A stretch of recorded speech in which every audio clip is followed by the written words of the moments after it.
Bismillahirrahmanirrahim. Assalamualaikum warahmatullahi wabarakatuh dan salam sejahtera. Asas yang komputer tingkatan 2, kod arahan.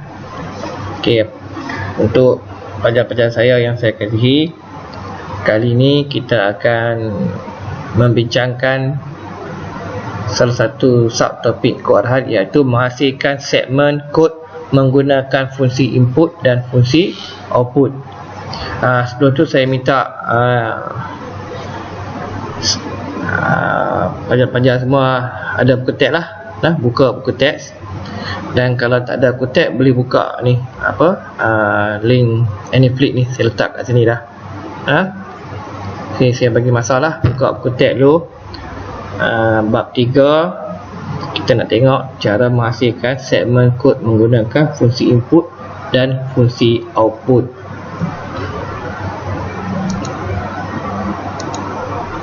Baik, minta tolong rujuk buku teks muka surat 95 dan 97. Jadi untuk kelas kali ini kita hanya rujuk buku teks muka surat 95 dan 97. Dan setelah selesai kita berbincang, saya minta lah kamu buat lengkapkan modul muka surat 61, 62, 63 dan 64. Penting. Saya minta sangat kamu semua buat modul. Kalau tak buat, dia tertinggal lah. Makin lama makin tertinggal, makin banyak tertinggal. Inilah modul yang kita beli ni. Modul kita beli ni sikit saja. 61, 62, 63 dan 64. Okey. Yang pertama, pada muka surat 95, kita nak tengok ataupun nak bincang menghasilkan segmen kod menggunakan fungsi input dan fungsi output. Sebelum tu kita tengok apa dia maksud fungsi input dan fungsi output. Baik. Fungsi input bermaksud kita memasukkan perintah kepada memori, kita proses sebuah komputer lah, maksudnya kita memasukkan perintah kepada memori dan prosesor sebuah komputer untuk kita olah, kita manipulate sehingga menghasilkan data dan informasi yang kita perlukan. Maksudnya kita masukkan data, kita masukkan maklumat, kita masukkan apa yang kita perlukan, yang kita nak buat, dan output merujuk kepada maklumat yang keluar pada skrin. Input, kita masuk perintah, output maklumat yang keluar pada skrin. So kita tengok buku teks muka surat 95. Okey, saya buka buku teks. Pelajar semua pun boleh buka buku teks.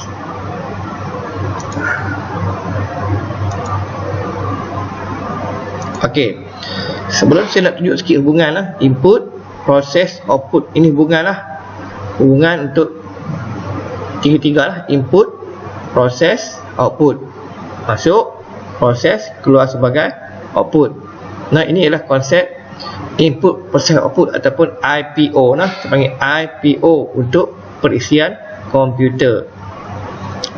Okey, analisis IPO ni ialah untuk mengenal parti data, input, proses, dan untuk mengubah nilai data maklumat dan paparan output maklumat setelah diproses. Ni kita rujuk lah. Ni tak apalah, saya rujuk sikit buku teks kita 4 lah. Ni contoh lah. Sini dia kata input, mengenal parti data yang perlu dibaca daripada pengguna atau persekitaran. Proses langkah-langkah ataupun rumusan untuk memproses data kepada output.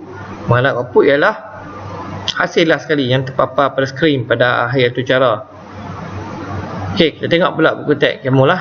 Buku teks kamu pada muka surat apa ni 95 ya, 95. Okey.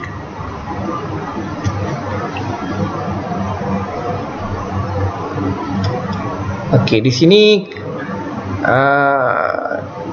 kita boleh belajar macam mana nak menghasilkan segmen kod menggunakan fungsi input dan fungsi output. Itu kita punya standard pembelajaran kita lah.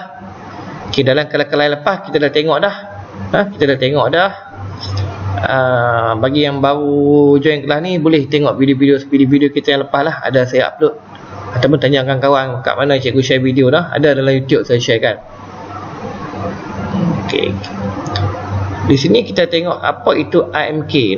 AMK ni maksudnya interaksi manusia dengan komputer. Macam mana manusia berinteraksi dengan komputer, melibatkan input dengan output. Di sini fungsi output dan fungsi output membolehkan mesej yang hendak disampaikan dan diterima dapat difahami oleh pengguna dan juga komputer. Okay, kita tengok rajah ni lah. Rajah ni kita tahu lah. Maksudnya contoh ni pelajar ni dia fikir, dia fahamkan, dia faham, dia pun ambil tindakan. Bila ini yang dipilih perantaraan ni antara muka lah, input dan masuk komputer lah, dipanggil pengecaman tindakan.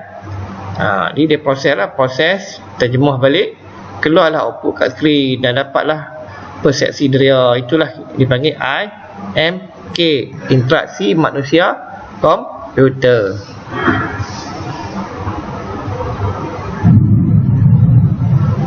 Untuk AMK ni melibatkan cara manusia berkomunikasi dengan komputer dengan ciri-ciri perantaraan dalam aspek yang lebih luas. Faktor seperti grafik, komputer sistem, bahasa pengaturcaraan, environment persekitaran kita, faktor manusia, semua ni penting. Kita kena tahu hubungan dia. Kena tahu hubungan dia. Okay, pelajar boleh baca lah, cuba faham. Kalau tak faham boleh Google, tengok apa AMK. Banyak dalam internet, banyak penerangan tentang input dan output. Benda ni kena buat sendiri. Kalau setakat kita bincang tak faham. Jadi rujuk buku teks, rujuk internet, cuba buat nota mina atau peta rating tu, fahamkan dia apa input dengan output. Tengok sikit apa maksud fungsi input. Di sini diterang ni. Macam tadi lah kita cakap, fungsi input ni kita mendapatkan data input daripada pengguna. Ya. Dalam proses menginput data ni, papan kunci keyboard lah, dan kita type lah, kita masukkan data kita. Sintak. Ada sintak pula ni. Bagi fungsi input juga berbeza mengikut bahasa pengaturcaraan. Pelajar boleh tengok jadual 3.5 dalam buku teks. Ada tak? Ini dia jadual 3.5 dalam buku sintak lah. Dia berbeza lah antara bahasa. Tapi untuk tahap ASK tingkatan 2 ni kita banyak guna Python. Kita guna Python. Tahun lepas masa kamu form 1 kita guna Scratch. Python dengan Scratch ni relate lah dua-dua ni. Yang ni kamu akan guna bila kamu naik tingkatan 4 ke atas lah. Kita guna lah. Ini sintak lah. Sintak kita ni boleh baca lah dalam jadual 3.5, menunjukkan fungsi input dalam beberapa bahasa pengaturcaraan. Modal muka surat apa ni? Muka surat 96. Ini contoh 3.14 lah, contoh macam mana fungsi input dalam bahasa pengaturcaraan Python. Python yang kita guna. Saya pun susah lah kita buat kalau online ni, kita nak guna ni kena buat kat Makmal. Tapi saya rasa nak install Python boleh tengok dalam YouTube, banyak cara-cara install Python. Buka YouTube, type Python, tengok situ banyak ada tata cara macam mana daripada permulaan nak install Python, dia terang guna Python, ada lah. Ni pelajar boleh akses sendiri, belajar sendiri, cari sendiri, lagi berkesan daripada saya bagi dia lupa. So Google lah, tugasan kamu ialah cari macam mana nak guna Python ataupun penggunaan fungsi input dalam bahasa pengaturcaraan Python. Ni contoh dia bagi. Input dia apa? Umur. Masukkan umur anak, contoh umur saya 47, masuklah. Nampak dia keluarlah macam ni lah fungsi dia. Ni kita kena buat dekat Python, boleh nampak. Okay. Fungsi output lah, fungsi yang akhir dia keluar lah pada monitor lah, pada monitor. Daripada kita buat input, dia proses, keluar dekat monitor. Hasil kita lah. Kalau input kita ikut arahan, proses lancar, eloklah kita punya output. Tapi kalau input salah, proses salah, tak eloklah kita punya output, tak jadilah. Okey, itu saja. Okey, pada muka surat 3, jadual 3.6. Kita saya tengok balik ni yang PowerPoint tadi 97. Ya, muka surat terakhir 97, fungsi output. Kita tengok fungsi output. Ya, fungsi output ni, fungsi output lah, sambung balik lah. Fungsi output ni macam tadi cakap lah, fungsi maklumat yang dipapar pada skrin komputer yang terakhir. Input, proses, output. Saya tunjuk balik. Okey, ini input, proses, output. Saya ulang lah, input, proses, output. Ya, IPO. Input, proses, output.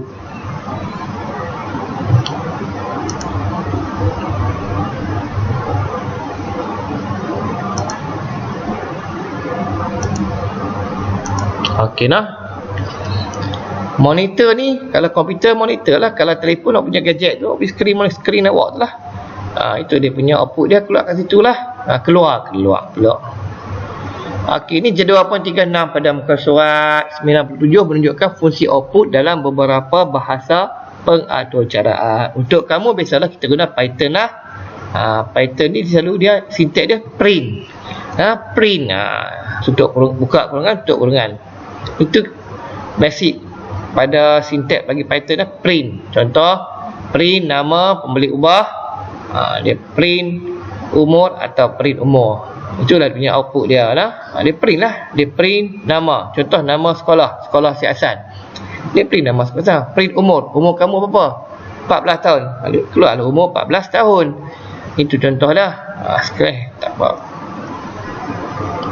Ini contoh penggunaan fungsi output dalam bahasa Python. Contoh ni tengok dia kat Python. Kita guna ni ialah Python 3.5.2. Saya ada share dah. Saya ada share dalam Telegram. Kalau pelajar-pelajar yang ada komputer, ada laptop boleh. Dalam handphone tak boleh install lah. Handphone kamu tak support. Jadi kalau boleh install dalam komputer lah. Pinjamlah PC abang lah, PC kakak lah, PC ayah ataupun komputer mak, pinjamlah. Tolong install Python 3.5.2. Saya sudah share dalam Telegram. Boleh explore. Kalau tak ada komputer tak apalah, tengok secara video lah, tengok YouTube, tengok macam mana fungsi ataupun Python ni kita guna, macam mana Python digunakan lah. Boleh Google, type ya Python 3.5.2 dalam YouTube. Belajarlah pelan-pelan, tengoklah, ambil asal lah.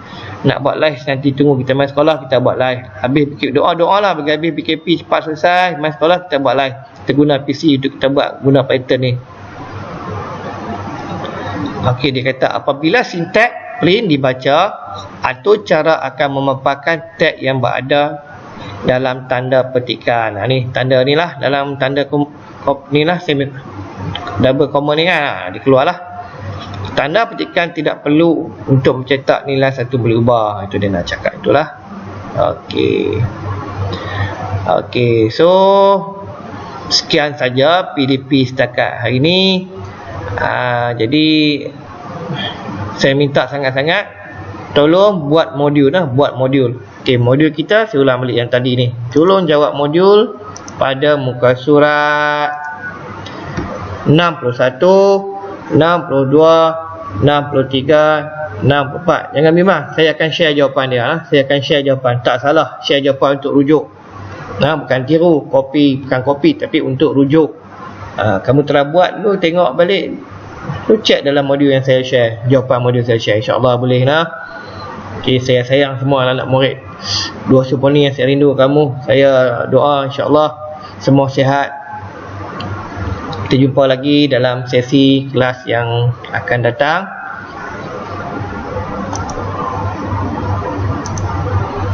So, kalau ada silap saya minta maaf lah. Okey, sekian. Terima kasih. Jumpa lagi. Bye-bye. Assalamualaikum semua.